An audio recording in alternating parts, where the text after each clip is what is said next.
olsun bu hayasızca akın.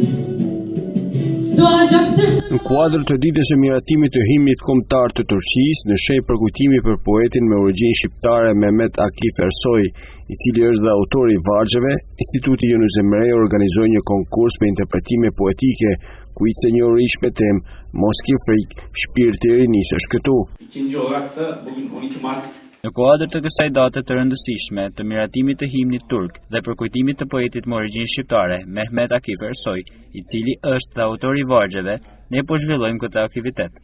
Mehmet Akif Ersoy e meriton të promovohet më mirë në territorin nga ku e ka origjinën. Gjatë shërtimit të veprës poetike të Ersoyt mund të kuptojmë se si ai ka trajtuar në vargje problematikën e jetës social-kulturore dhe politike në periudhën e fundit të perandorisë osmane. Edebiyatı çoğu zaman bir araç olarak kullandığını 15 nxënës nga shkolla Marif, Medreseja Haxhi Sheshamia dhe Instituti Yunus Emre recituan poezi të Mehmet Akif Ersoy përballë jurisë, duke marrë pjesë në këtë konkurs me pyetje rreth jetës së tij. Tërë shpreh se këto aktivitete i afrojnë ato më shumë me kulturën dhe historinë turke.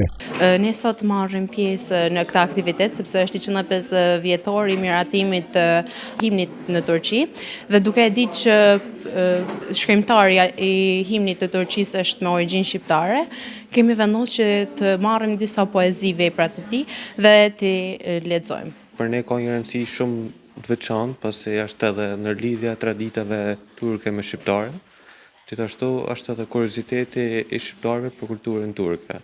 Është edhe për më ndërgjegjësu, edhe për me fitu tradita, kultura të reja, dije të reja, për me përvetësu gjuhën turqisht edhe për me marrë pjesë në aktivitetet ndryshme. Aktiviteti kishte si qëllim jo vetëm të përkujtojë këtë datë, por dhe të afrojë të rinjtë me trashëgiminë letrare të poetit Mehmet Akif Ersoy.